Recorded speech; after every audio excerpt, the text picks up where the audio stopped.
Heart to Heart, a Catholic media ministry, presents Good News Today, featuring an inspiring gospel teaching by Father Jim Willing.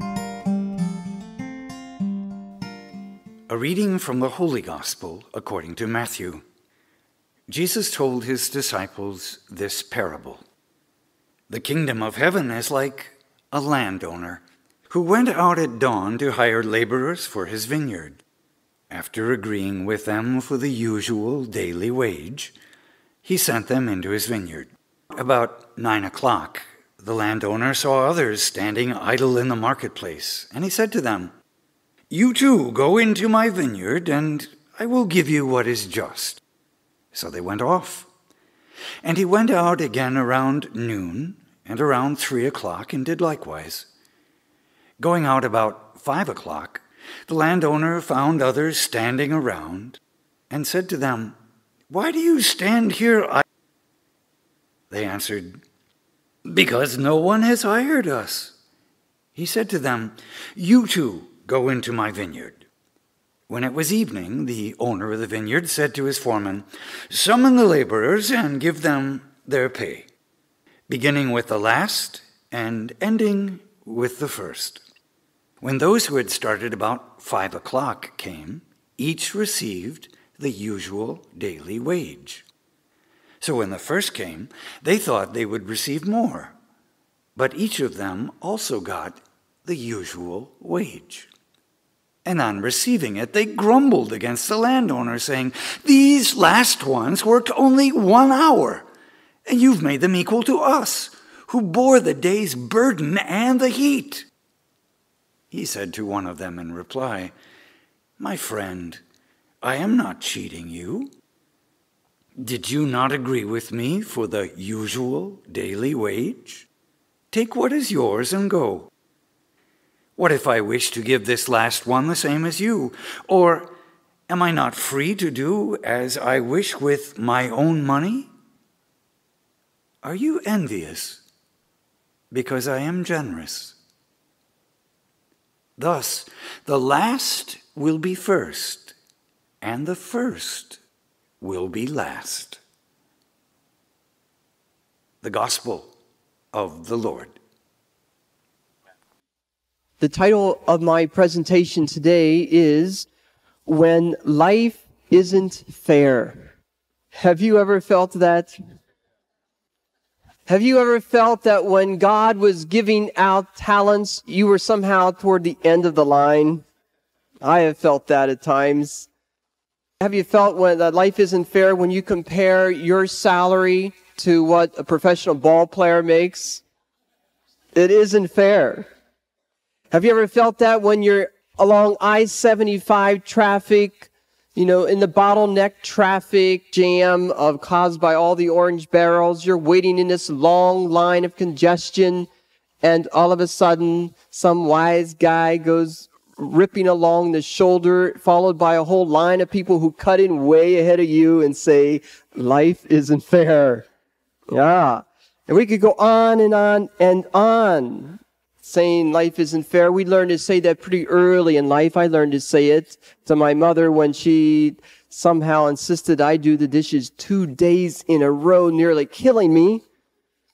Life isn't fair. And she would say, "Get used to it, Jim. You're right. It isn't fair." Jesus seems to more or less suggest the same. I think this could be a subtitle of the parable today. Life isn't fair. Even God would agree. And as we look at the parable, perhaps we could uncover what the main point that Jesus is trying to make. As always, I'd like to give a little historical background to help us fully appreciate why Jesus would choose this common and ordinary scene in this particular season in which we are in even now. September was the month when grapes were harvested in ancient Israel. But this posed a slight problem because September was also the beginning of the rainy season.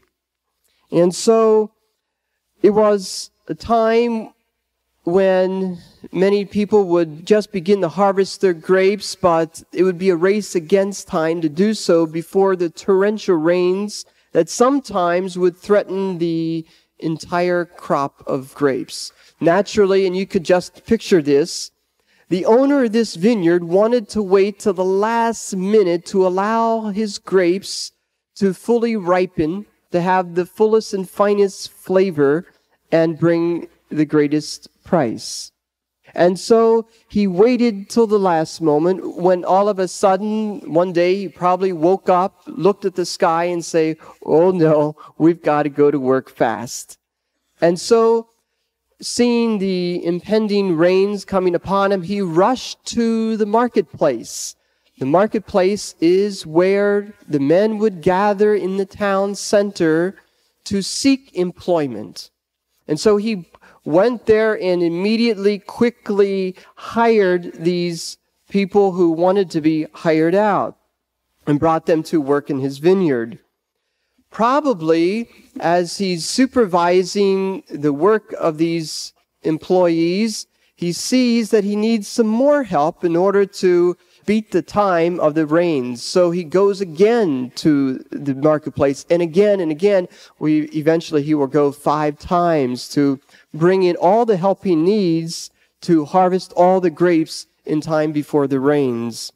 Probably at the end of the day, feeling rather good, happy, and a little generous because he's harvested all the grapes, he goes on to pay them. Now, it was the Jewish law that you had to pay the worker at the end of the day. And so he would pay them the ordinary day's wage, which is a denarius. Obviously, the point of the parable that Jesus builds on is that Jesus starts paying them with those hired last and only worked an hour, and then goes on in contrast to pay the ones who worked and hired first, since the very first hour and worked all day in the scorching heat, pays them last, to build up this contrast between the first and the last. We might say, what's Jesus trying to point out here? Keep in mind that the vineyard is the biblical symbol of Israel, who were the vineyard of God, the kingdom of God. The owner of the vineyard, you could probably guess, is God himself. And the full-time workers, those hired first into the vineyard, as you might be able to guess, were the promised people who were first called by God since Abraham to inherit the care of the vineyard, the message and the covenant of God. And then we could imagine that the ones hired later were those who would only later come to receive this message of Jesus. And those who received his special favor, it would seem, those sinners and outcasts, those who didn't fulfill the full law of Israel, and yet received the mercy and kindness and compassion of Christ. And it's these two people that Jesus is constantly contrasting in life to challenge us to the sense of justice of God that seems to fly in the face with the fairness of this world. Why would the owner pay the same amount? What the point of the parable is not to teach us any economics. It's not to teach us anything about what we should do or shouldn't do by way of treating our employees or how we should be paid. Rather, it's to point out how God seems to work in life. The workers who have worked a full day obviously complain, and wouldn't we too, for being paid the same amount for those who only worked 1 hour. They complain, it isn't fair. And yet the owner says, no, I'm being fair. I said to you, I promised you that I would pay you a full day's wage. And indeed, the owner did give them a full day's wage. But he went beyond being fair to the others. In fact, he said he was being generous and challenged the full-time workers to say, are you envious because I'm being generous? And the word there for envious in the Greek is literally to cast an evil eye. The real challenge here, we could imagine, especially as Jesus is addressing this to religious people and religious leaders like the Pharisees and the Sadducees, who are constantly casting an evil eye on their other brothers and sisters who didn't fulfill the entire law of the Lord. Is this starting to make sense now? And Jesus, who is constantly showing his generous love and forgiveness to all, especially those lesser brothers and sisters of his day and age, it challenges them to God's sense of justice, which is beyond fairness to being generous. How does this apply to our lives? I always remember the first time, my first year of teaching, when I learned that the greatest commandment is to be fair. And the constant complaint of any students is, in the slightest way, if they feel you're not being fair, that's like a felony in the classroom. And I remember the first quarter of my first year of teaching, when I realized that some of my students weren't quite going to make the grade, I then offered to any student the opportunity to do extra credit work. And I said, giving special attention to the students who are struggling, I said, if any of you want to do extra credit in order to bring your mark up, especially those with lower marks, please see me after class, and I can help you really have not only a passing grade, but a good grade. Well, the very first student in line after class was my finest and best student with the highest marks, making the loudest protest, "Father, this ain't fair. I worked hard, I studied hard to make the good grade, and now it's like you're giving this opportunity to everybody. This isn't fair, and I'm going to complain to the principal."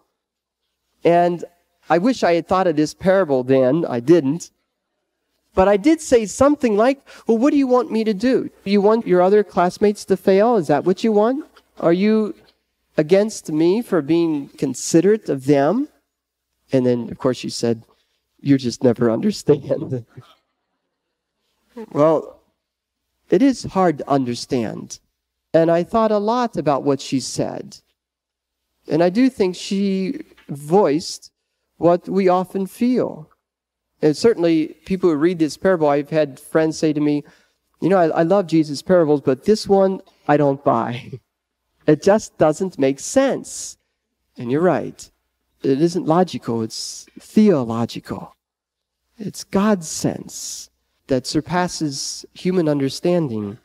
And like the young student who complained, we ourselves who are cradle Christians, who have, from the very first hour of our life, have been chosen by God to inherit our faith, and have grown up, most of us, working hard at being good and doing good.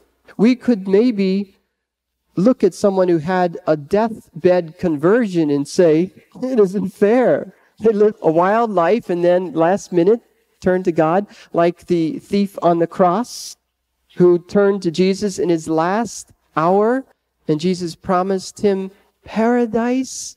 One could say, it isn't fair. Or as Bishop Sheen was quick to say, he was a good thief. He stole his way into heaven. Some of us have given more than our fair share of time, more than our fair share of financial support to the church. Many other people give far less, and we say it isn't fair. And we're right in saying that. But what does that mean? What it means, it challenges us to how do we look at those other brothers or sisters? Are we tempted to be envious or cast an evil eye on them? I can't help but think of myself. When I was first ordained, I thought that this is the gift of my life that I want to give to God. And in a certain way of looking at it, I thought, I guess, at least unconsciously, that I was being generous, being a full-time worker in the vineyard of the Lord. But only lately have I come to see that I was looking at it all wrong. It isn't so much what I'm giving to God as what God has given to me. And that, in fact, it's a gift to work for the Lord. And that's what I'm seeing and experiencing more and more. And this is what the workers failed to see, that it was a gift for them to be called to work. This is what they wanted.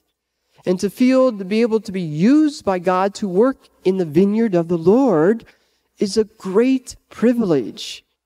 So what is it that keeps us from seeing that sometimes? I think, too, we are called in the church today to consider what our Holy Father has often promoted, and that is a preference for the poor. We are being asked and called to show a preferential option for the poor and the lesser brothers and sisters. And many of us could rightfully complain that maybe it looks like they're not working as hard as we have for what we have earned, and yet have failed to see that, for the most part, who we are and what we are has largely been a gift of God. And so we are being called into God's sense of justice, which is to be generous in every circumstance and to every person. Let me offer just a few suggestions that maybe will help us to bring this message closer to home. The first way I think we could live out this parable in our own setting is, first, I would suggest that it's not fair to compare. It's not fair to compare ourselves to anyone or anyone to anyone else. Have you noticed that whenever we compare ourselves to anyone, it's a sure setup to being angry or envious or leading to bitter feelings? Usually it's because when we do compare, we always compare ourselves to those who have more, whatever that is, more intelligence, better looks, higher salary, or whatever. We rarely compare ourselves to those who have less, right? And this is where those who are harvesting the grapes turn to sour grapes, when they failed to see that they were blessed to be called to work, and to work fully with all their time and talents is itself a great gift. I think of the man who was always complaining, and eventually this landed him in the hospital, and then he was forced to see and recognize the many other brothers and sisters who were a lot sicker and in worse condition, and that cured him of his worst ailment, his own attitude toward life. And after that short hospital stay, it cured him of his bad attitude and became more grateful to God. So the first conversion I think needs to happen in us is we need to recognize it's not fair to compare. Secondly, I would suggest that what you see is what you get. And how we look at each other determines how we feel about ourselves in our own life. And if we do become envious, or another way, if we turn to self-pity, it is like turning an evil eye on others or an evil eye on ourselves.